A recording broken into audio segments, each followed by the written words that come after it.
दोस्तों आज बाजार में तीसरा दिन है जब गिरावट देखने को मिली और पिछले 3 ट्रेडिंग सेशन में लगभग 2000 पॉइंट की भारी भरकम गिरावट पीएसयू सेंसेक्स में देखने को मिली है।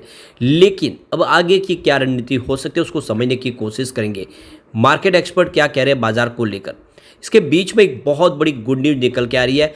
आईएमएफ की तरफ से इंडिया की इकोनॉमिक ग्रोथ को लेकर ज़बरदस्त बयान दिया गया है। उनका जो सर्वे है वो कह रहा है कि इंडिया के अंदर इकोनॉमिक ग्रोथ बढ़ती हुई दिखाई दे रही और इसने एक माहौल पॉजिटिव बनाने की संभावना तो बनाई है। दूसरी तरफ कुछ ऐसे स्टॉक है जिनमें इन्वेस्टमेंट आगे जाके किया जा सकता है, जिसमें ब्रोकरेज हाउस बहुत ज़्यादा बुलिश है और शानदार टारगेट दे रहे हैं। तो वो कौन से स्टॉक है जिनमें इन्वेस्टमेंट किया जा सकता है, जानने की कोशिश करेंगे इस वीडियो के माध्यम से। इसके अलावा कुछ और बड़ी अपडेट निकल के आ रही है जिनको हम एक एक करके डिस्कस करने वाले हैं। लेकिन फ्रेंड उससे पहले अगर आप पहली बार हमारे चैनल पे आए तो चैनल को सब्सक्राइब कर दीजिए, एक बेल आइकॉन दबा दीजिए ताकि जब भी नया वीडियो बने पहला नोटिफिकेशन आपको मिले। वीडियो पसंद आए तो लाइक शेयर जरूर कीजिए। चलो फ्रेंड्स वीडियो स्टार्ट करते हैं। मैं हूँ आपका दोस्त एसपी दवे और हमारे अपने चैनल ऑनलाइन कमाई में आपका बहुत बहुत स्वागत है। तो आप देख ही सकते हो कि बाज़ार में गिरावट का दौर जारी है और आज भी देखें तो जो बड़ी गिरावट हुई है वो आईटी इंडेक्स के अंदर हुई है। आईटी इंडेक्स में ज़बरदस्त गिरावट की वजह से आज बाज़ार का माहौल बिगड़ा और दूसरे बैंकिंग शेयरों में भी गिरावट का आज माहौल बना और साथ में मेटल शेयरों में दबाव था। लेकिन आज स्मॉल कैप और मिड कैप में उतनी बड़ी गिरावट नहीं थी।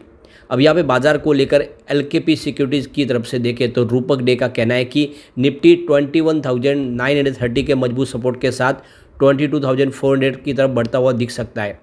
तकनीकी रूप से देखें तो रुझान कमज़ोर हो गया है क्योंकि इंडेक्स 21 EMI से नीचे की तरफ गिर गया है। हालांकि तेज़ी गिरावट के बाद निफ्टी को 21,930 और फिर 22,030 के बैंड के भीतर शॉर्ट टर्म सपोर्ट मिल सकता है।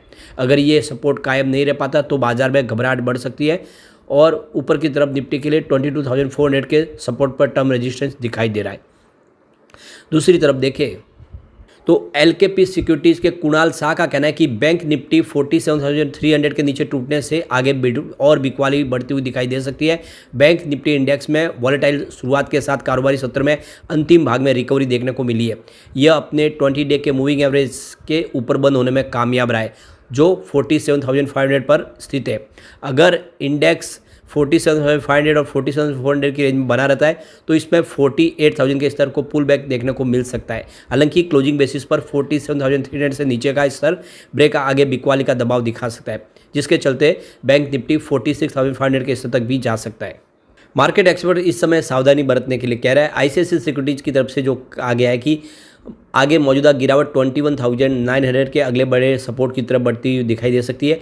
पिछले एक महीने की रैली के देखो रिट्रेसमेंट का एक बड़ा हिस्सा इसके बाद नतीजों के मौसम में तेज़ी आने के चलते स्टॉक विशिष्ट कार्रवाई के बीच एक बेस बनता हुआ दिखाई देगा। इससे अगर कोई तेज़ी आती है तो निफ्टी 22,800 पर रजिस्ट्रेशन बनाता हुआ दिखाई दे सकता है।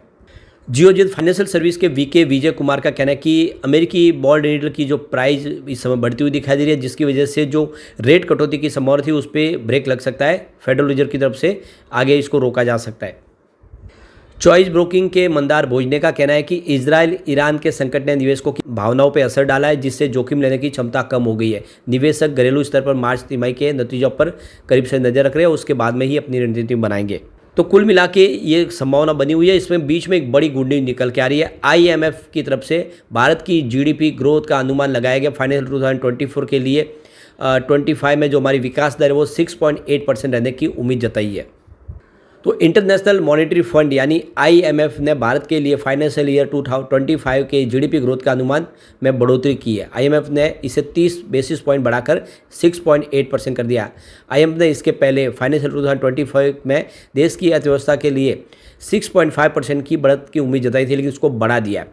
तो देख सकते हो कि 16 अप्रैल को घरेलू मांग की बढ़ती हुई इस समय स्थिति को देखते हुए यहाँ पे भारत की जो इकोनॉमिक ग्रोथ है उसको बढ़ाया है। ये बहुत अच्छी बात है। ये खबर एक तरह से देखें तो एक बूस्ट करेगी।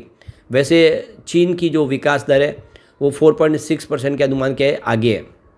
तो कुल मिला के एक बड़ी राहत निकल कर आई है आईएमएफ की तरफ से और पूरा भरोसा जिसे जताया जीडीपी ग्रोथ अगर बढ़ेगी तो इंडिया में और पैसा भी आता हुआ बाजार में दिखाई दे सकता है। यहाँ पे आईएमएफ के चीफ की तरफ से जो बयान निकल कर आया है कि जो भविष्यवाणी लगातार की जा रही है कि कई देशों में भारी मंदी आ सकती है, ऐसी भविष्यवाणियों को वो खारिज करते हैं और केंद्रीय बैंकों ने ब्याज दरों में बढ़ोतरी की है, जिससे एक मजबूती मिली है और कोविड जैसी जो महामारी थी उससे भी निपट चुके काफ़ी देश, उसका असर कम हो चुका है। ऐसे में आने वाले समय बाजार में फिर से तेजी लौटती हुई दिखाई देगी। अब यहाँ पे कुछ ग्लोबल ब्रोकेज हाउस ने अलग अलग शेयरों पे अपनी राय दी है, जिसमें HSBC की तरफ से अदानी पोर्ट्स में खरीदारी की सलाह दी है और जो टारगेट तय किया वो 1560 रुपीज़ का किया है। तो काफ़ी अच्छी संभावना दिख रही है। भविष्य में कैपेक्स के लिए मजबूत नकदी प्रवाह दिखाई देगा और जिससे इसका कारोबार बढ़ने की उम्मीद है, तो इसलिए यहाँ पे खरीदारी की सलाह है HSBC की तरफ से। दूसरी तरफ अगर आप देखें तो जेफरीज ने भारतीय हेक्साकॉम पर खरीदारी की सलाह दी है और इसका 1080 का टारगेट उन्होंने सेट किया है। उनका कहना है कि कंपनी भारतीय एयरटेल के कारोबार के उन हिस्सों में निवेश करने का एक तरीका पेश करती है जिससे तेज़ी से वो बढ़ रहे हैं और काफ़ी अच्छा आगे भी संभावना पॉजिटिव बनी हुई है और इसका फ़ायदा देखने को मिल सकता है। नोमुरा ने यहाँ पे एक्साइड में खरीदारी की सलाह दी है और इसका 485 का टारगेट सेट किया है।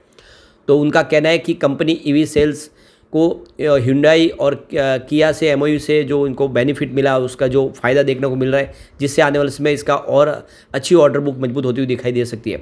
इसके अलावा जेफरीज ने IDFC फर्स्ट बैंक पे खरीदारी की सलाह दी है और इसका 100 रुपीज़ का टारगेट सेट किया है। उनके हिसाब से क्रेडिट कॉस्ट ग्रोथ पर जो अनुमान है उससे 1.3% की वृद्धि देखने को मिल सकती है। आने वाले समय और बैंक अच्छा करते हुए दिखाई दे सकती है, तो खरीदारी की सलाह है। इसके अलावा global brokerage firm Morgan Stanley ने वरुण बेवरेजेस के ऊपर ओवर वेट की रेटिंग दी है और साथ में इसको कवरेज करना शुरू किया है। फिलहाल इसका जो टारगेट सेट किया 1701 के आसपास तय किया है। तो फिलहाल जो क्लोजिंग प्राइस थी सोमवार की 1381, उसके हिसाब से 23% की वृद्धि देखने को मिल सकती है। इसके अलावा देखें तो कुछ और ब्रोकरेज हाउस है जो इसको कवर करें, जिसमें देख सकते हो कि CLSA ने इसका जो टारगेट सेट किया वो 1774 का है। इसके अलावा KR चौकसी ने 1732 का इसका टारगेट सेट किया है।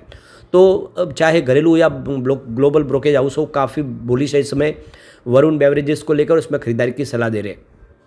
दूसरी तरफ देखें तो जियो फाइनेंशियल सर्विस ने ब्लैक रॉक के साथ फिर से एक MOU साइन किया। एग्रीमेंट के तहत दोनों मिलकर अब ब्रोकिंग बिजनेस भी शुरू कर देंगे। इससे पहले म्यूचुअल फंड बिजनेस के लिए इन्होंने अप्लाई कर दिया है, अब ब्रोकिंग बिजनेस शुरू होगा। आने वाले समय में ज़ोरदा हो या एंजल वन, उनको एक बड़ी टक्कर मिलती हुई दिखाई दे सकती है और इस सेक्टर में भी वो आने वाले समय कुछ बड़ा कमाल करते हुए दिखाई दे सकते हैं। तो जल्दी ही इसकी संभावना बनती हुई दिखाई देगी। इसके बीच में एक बड़ी अपडेट निकल के आ रही है। RBI ने 2 बैंकों के ऊपर बड़ा एक्शन ले लिया है और उनके जो अकाउंट है लोगों के उस पर रोक लगा दिया। यानी आप देख लो कि वहाँ पे सिर्फ 10,000 से लेकर 15,000 रुपये ही आप निकाल पाएंगे। तो रिजर्व बैंक की तरफ से सख्त कदम उठाए गए। इस समय RBI देख रहे कि जो बैंक नियमों को पालन नहीं कर पा रहे, जिनकी हालत ख़राब है, उनके ऊपर तुरंत ही कार्रवाई की जा सकती है, जिस तरह से पिछले दिनों यस बैंक पे की गई थी। और अब देख सकते हो कि 2 और बैंकों के ऊपर यहाँ पे एक्शन लिया गया। तो ये बैंक देख लो कि मुंबई की बैंक है सर्वोदय कोऑपरेटिव बैंक और उत्तर प्रदेश की प्रतापगढ़ स्थित नेशनल अर्बन कोऑपरेटिव बैंक, ये दोनों कोऑपरेटिव बैंक है, जिसका आप देखें तो इनके ऊपर बहुत सारे यहाँ पे बंधन लगा दिए गए। और इससे आप देख सकते हो कि जो पैसे हैं वो निकालने वाले लोगों को थोड़ी सी प्रॉब्लम जरूर होगी, क्योंकि वो एक साथ में अपनी अमाउंट नहीं निकाल पाएंगे, वो सिर्फ 15,000 या 10,000 रुपये ही निकाल पाएंगे। तो फिलहाल बैंकों का लाइसेंस रद्द नहीं किया गया है, लेकिन एक बार उनको यहाँ पे प्रतिबंध लगा दिया गया है और आने वाले समय इसके जैसे ही इसकी संभावना फिर पॉजिटिव बनेगी, यानी बैंक फिर से अपनी मजबूत स्थिति में आ जाएंगे, तो इनके लिए जो राह है आसान कर दी जाएगी। फिलहाल लोगों के लिए प्रॉब्लम है, तो इस समय बैंकिंग सेक्टर में बहुत ज़्यादा संभल के काम करने की ज़रूरत है। स्पेशली अगर आप देखो कोऑपरेटिव बैंक बहुत कमज़ोर दिखाई दे रहे हैं और आने वाले समय लोगों को भी यहाँ पे रिस्क को देख के ही अपने पैसे वहाँ पे रखने चाहिए।